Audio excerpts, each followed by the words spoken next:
There are 3 main types of tenses in English, and each has 4 forms, making a total of 12 tenses. First of all, I am telling you example of each tense, but after this, I am explain only one tense in this video exactly. Examples present. Tenses 1. Simple present. I play football. 2. Present continuous. I am playing football. 3. Present perfect. I have played football. 4. Present perfect continuous. I have been playing football for 2 hours. Past tense is 1. Simple past. I played football yesterday. 2. Past continuous. I was playing football when it started raining. 3. Past perfect. I had played football before lunch. 4. Past perfect continuous. I had been playing football for an hour before it rained. Future tense is 1. Simple future. I will play football tomorrow. 2. Future continuous. I will be playing football at 5 post-meridium. 3. Future perfect. I will have played football by evening. 4. Future perfect. Continuous. I will have been playing football for 2 hours by 6 post-meridium. So, English has 12 tenses. 4 present tenses, 4 past tenses, 4 future tenses. Simple present tense, learn it without making. These common mistakes, you already use this tense. What if I told you that you already use the simple present tense dozens of times every day, even if you don't know its name? You say things like, I wake up early, I drink tea, I work every day. But here's the surprising part. One tiny mistake can completely change the grammar of your sentence. And near the end of this lesson, I'll show you a simple trick that makes choosing do, does, don't, doesn't, and the correct verb form much easier. So don't skip the next few minutes, because this is where many English learners get confused. What is the simple present? The simple present tense is mainly used to talk about habits, daily routines, facts, general truths, things that happen regularly. For example, I go to school every day. She drinks coffee every morning. The sun rises in the east. Notice something important? These actions are not necessarily happening right now. They happen regularly, or they are generally true. And that difference is the first key to mastering this tense. Retention hook. But now comes the rule that causes one of the biggest mistakes among English learners. The basic formula. For most subjects, the structure is very simple. Subject plus base verb plus object. For example, I play cricket. You speak English. We watch television. They study English. But there's a small change when the subject is he, she, or it. We say, he plays cricket. She speaks English. It works well. Did you notice the extra S? That tiny letter is extremely important, and there's an easy way to remember when to use it. The famous S rule. Here's your first memory trick. He, she, it usually takes S. Think, he works, she works, it works, but I work, you work, we work, they work. So don't say, he work every day. Say, he works every day. Here's a challenge. Which sentence is correct? A, she go to school. B, she goes to school. The answer is B. But wait, why do we say goes, not goes? That's where the next rule becomes interesting. When S becomes ES, some verbs need ES instead of simply adding S. For example, go goes, watch watches, wash washes, teach teaches, fix fixes. So, he goes to work. She watches TV. He teaches English. She washes the dishes. A useful pattern is this. When many verbs end in sounds like S, esh, ech, x, or O, we often add ES. But don't worry about memorizing everything today.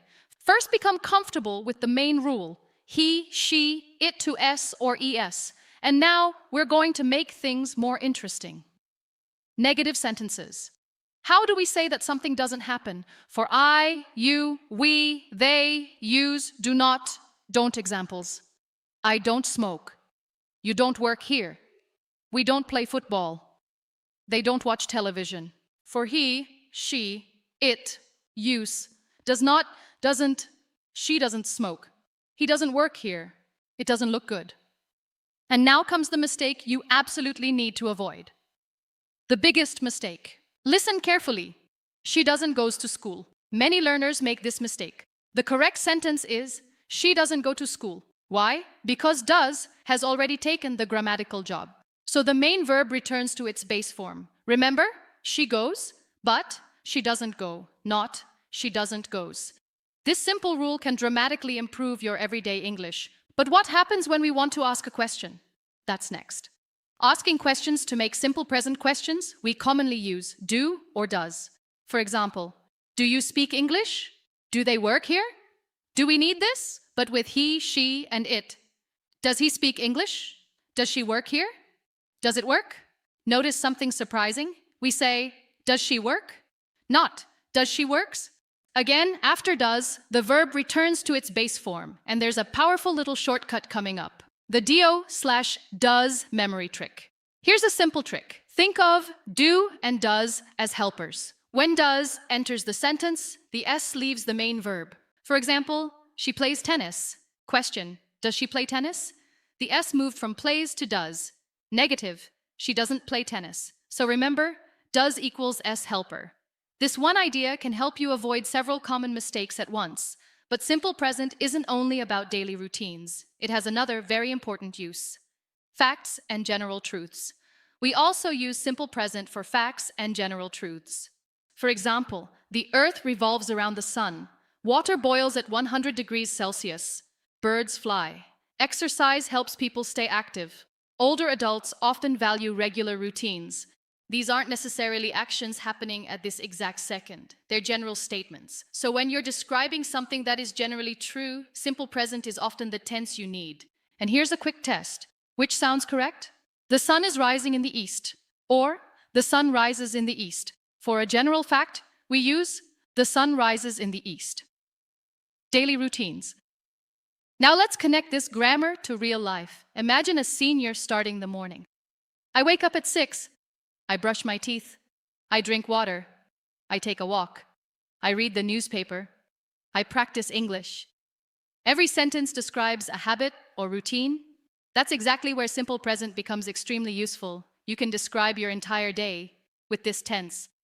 And if you're learning English, there's an even better method. Instead of memorizing random sentences, describe your own routine. The daily English method. Every morning, say 5 sentences about yourself. For example, I wake up early, I drink tea, I read for 30 minutes, I exercise in the morning, I practice English every day. Don't just read these sentences silently, say them aloud. Your goal isn't to create complicated English. Your goal is to make correct English feel natural. And here's your next challenge. Can you describe your own morning using 5 simple present sentences? Pause the video if you want and try it. Because speaking, not just watching, is where your English begins to change. Listen carefully. She doesn't go to school. Many learners make this mistake. The correct sentence is she doesn't go to school. Why? Because does has already taken the grammatical job. So the main verb returns to its base form. Remember, she goes, but she doesn't go. Not she doesn't goes. This simple rule can dramatically improve your everyday English. But what happens when we want to ask a question? That's next. Asking questions to make simple present questions, we commonly use do or does. For example, do you speak English? Do they work here? Do we need this? But with he, she, and it. Does he speak English? Does she work here? Does it work? Notice something surprising? We say, does she work? Not, does she works?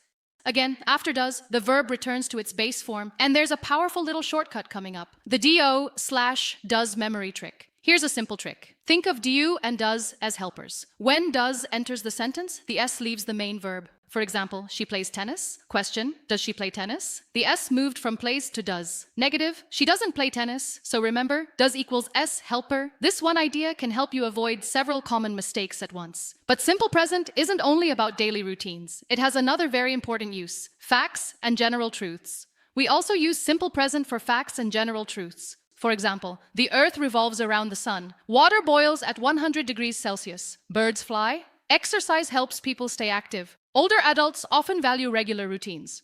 These aren't necessarily actions happening at this exact second. They're general statements. So when you're describing something that is generally true, simple present is often the tense you need. And here's a quick test. Which sounds correct? The sun is rising in the east, or the sun rises in the east. For a general fact, we use the sun rises in the east, daily routines. Now let's connect this grammar to real life. Imagine a senior starting the morning. I wake up at 6. I brush my teeth. I drink water. I take a walk. I read the newspaper. I practice English. Every sentence describes a habit or routine. That's exactly where simple present becomes extremely useful. You can describe your entire day with this tense. And if you're learning English, there's an even better method. Instead of memorizing random sentences, describe your own routine. The daily English method. Every morning, say 5 sentences about yourself. For example, I wake up early. I drink tea. I read for 30 minutes. I exercise in the morning. I practice English every day. Don't just read these sentences silently. Say them aloud. Your goal isn't to create complicated English.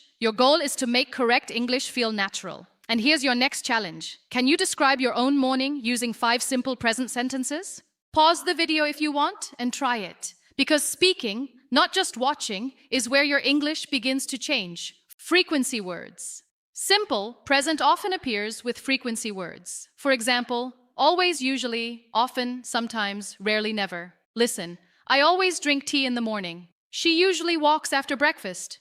He often reads books. They sometimes watch movies. I never skip breakfast. These words tell us how often something happens, and they make your English much more natural. But there is a small position rule you should know. Where do we put always? Usually, frequency words come before the main verb. For example, I always exercise. She usually walks. He often reads. They sometimes travel. But with the verb to be, the position changes. We say, I am always happy. She is usually busy. He is often tired. So remember, main verb 10 frequency word usually comes before it. Be verb 10 frequency word usually comes after it. This small distinction can make your sentences sound much more natural. Common mistake challenge. Let's test you. Which sentence is correct? 1. He go to work every day. 2. He goes to work every day. Correct answer. He goes to work every day. Next. 1. She doesn't like coffee. 2. She doesn't like coffee. Correct answer. She doesn't like coffee. One more. 1. Does he works here? 2. Does he work here? Correct answer. Does he work here? If you got all 3 right, excellent. But there's one more mistake that many learners make. Don't translate word for word. One reason English becomes difficult is that learners sometimes translate directly from their first language. Instead, learn English patterns. Don't think, what is the translation of this sentence? Think, subject plus verb plus object. For example, I read books. She cooks dinner. He plays cricket. They learn English. Start thinking in these simple patterns. The goal isn't to translate every word. The goal is to recognize the structure automatically. And now, let's put everything together. The 4 essential patterns. Remember these 4 patterns. 1. Positive. She works every day. 2. Negative. She doesn't work every day. 3. Question. Does she work every day? 4. Short answer. Yes, she does. Or, no, she doesn't. That's the basic system. If you understand these 4 patterns, you have already built a strong foundation in simple present. But let's finish with a challenge that you can use every day. Your 30-second speaking challenge. I'm going to give you a simple challenge. Speak for 30 seconds about your daily routine. Start with, I wake up, then continue, I usually, I often, I sometimes. Try to use at least 5 simple present sentences. For example, I wake up at 6, I drink tea, I read for a few minutes, I usually exercise in the morning, I practice English every day. Simple, clear, useful, and most importantly, speak it aloud. The final memory formula. Before you leave, remember this formula. I divided by you, divided by we divided by. The arrow-based verb, I work. You work. We work. They work. But he divided by she divided by it yields S or ES. He works. She watches.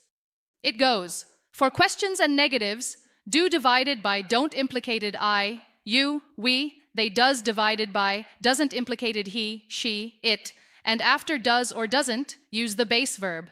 That's the rule many learners forget. Ending. Your English can become automatic. You don't need to memorize hundreds of difficult grammar rules to improve your English. Start with 1 tense. Master its patterns. Use it every day. Speak it aloud, and gradually, what once felt difficult can become automatic. So today, don't just remember the simple present tense. Use it. Say 5 sentences about your life. Then tomorrow, say 5 more. Because English improves when grammar moves from your textbook into your daily conversation. And if you want to speak English more confidently, stay with the next lesson because the next tense will introduce a completely different way of talking about actions. Keep learning, keep speaking, and don't be afraid of making mistakes.